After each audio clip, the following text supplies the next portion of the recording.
Ce journal vous est offert par CET Congo, Société d'ingénierie civile.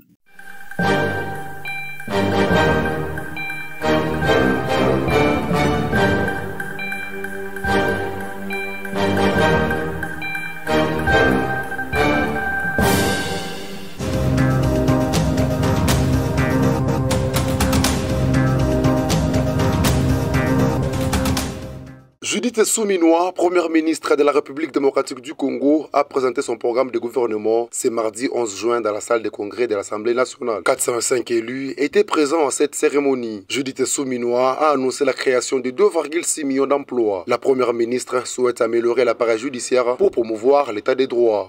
L'engagement de renforcer l'autorité de l'État, de promouvoir l'état de droit et la démocratie n'est qu'un vœu pieux sans un appareil judiciaire restauré et sécurisé.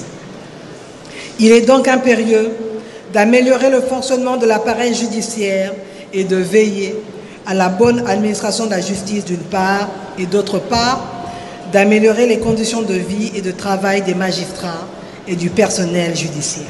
Le gouvernement mettra en place un fonds d'aide judiciaire en vue de faciliter l'accès à la justice pour les plus démunis et les personnes en situation de vulnérabilité. Pour atteindre cet objectif, plusieurs actions identifiées seront mises en œuvre durant ce quinquennat. Le gouvernement mettra en place un fonds d'aide judiciaire en vue de faciliter l'accès à la justice pour les plus démunis et les personnes en situation de vulnérabilité. Il poursuivra l'amélioration progressive des conditions salariales et de travail du personnel judiciaire et dynamisera le fonctionnement des chambres disciplinaires du Conseil supérieur de la magistrature. Les députés de la RDC ont investi le gouvernement Suminwa la nuit de mardi à mercredi 12 juin. Le programme du nouveau gouvernement se chiffre à 92,9 milliards de dollars américains pour les 5 prochaines années.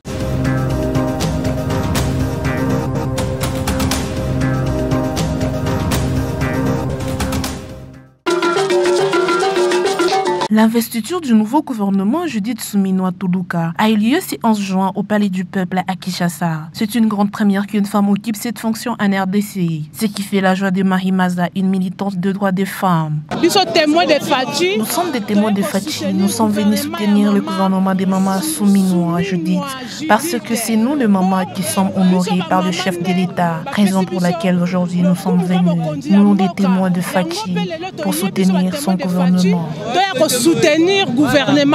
Comme dans les précédents gouvernements, les personnes vivant avec handicap sont également prises en compte dans cet exécutif. Raoul Kabila salue cette initiative et attend de grands changements à travers le ministère. Nous venons exprimer notre joie pour ce gouvernement. En tant que personne vivant avec handicap, nous sommes venus aussi assister à tout ce qui se passe et soutenir notre ministre de tutelle, Irène Esambo. Et surtout, le ministre Nabiso, Maman Irène Esambo.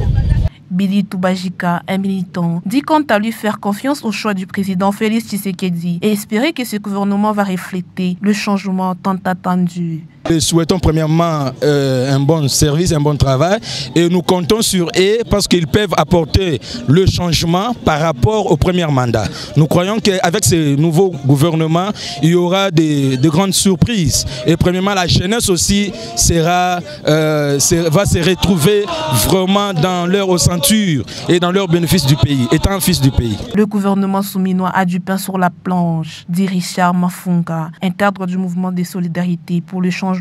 Nous sommes là pour le soutenir et puis pour soutenir Barsonio, le chef de l'État. Nous sommes là pour le soutenir et puis soutenir toutes les actions du chef de l'État. Nous savons qu'il y a plusieurs défis sur le plan social, le plan sécuritaire, sur le plan même économique. Le pays est vraiment par terre. L'investiture de ce gouvernement avec les budgets proposés par Mme Judith Suminwa, nous pensons que cela va répondre aux besoins des Congolais de manière à reconstruire le Congo ensemble. De manière que de reconstruire le Congo ensemble. Christian Makengo, président de l'ESBEL, le témoin de Fachi salue l'investiture du gouvernement Suminwa. Le second mandat de notre leader, nous attendons encore beaucoup parce que le quinquennat qui vient de se passer, le président a réalisé pas mal de choses. Pour cette nouvelle année, ce nouveau quinquennat, nous attendons beaucoup de choses.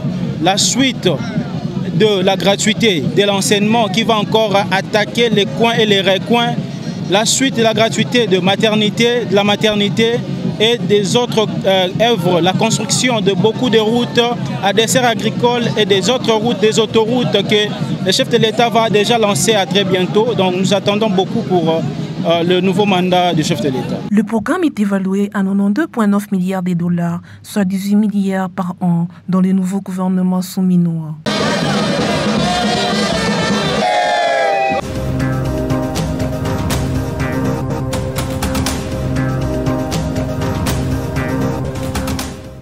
Le gouvernement congolais, à travers les programmes élargis de vaccination, PEV, organise une campagne de vaccination contre la poliomyélite. Cette dernière va du 13 au 15 juin 2024. Cette campagne de vaccination est une opération sanitaire salvatrice pour les enfants de 0 à 59 mois. La campagne va s'étendre dans 519 zones de santé à travers les pays. La riposte contre la poliomyélite a pour objectif d'éradiquer cette épidémie. Depuis les débuts de l'année 2024, 11 cas de poliomyélite ont été enregistrés dans 6 provinces.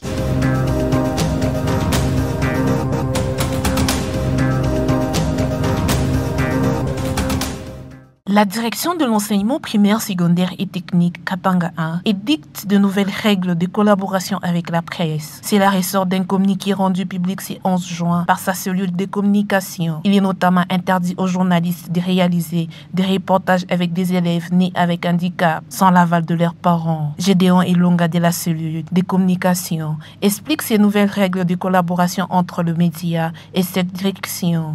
Il y a une chose, je pense que beaucoup de gens n'ont pas bien compris l'essence du communiqué.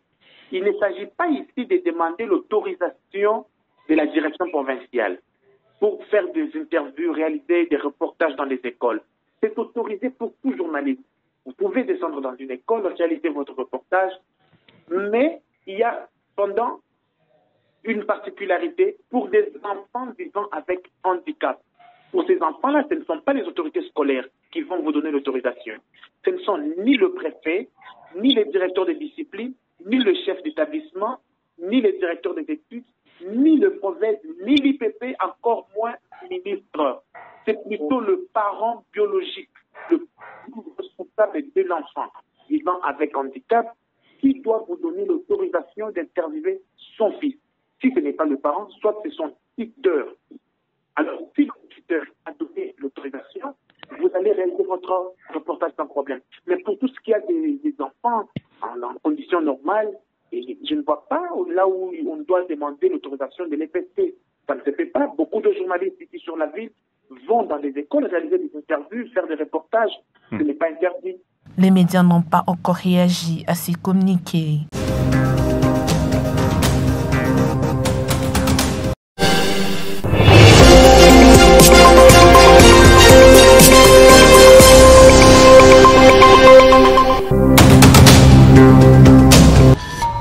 Ce journal vous est offert par 7 Congo, Société d'ingénierie civile.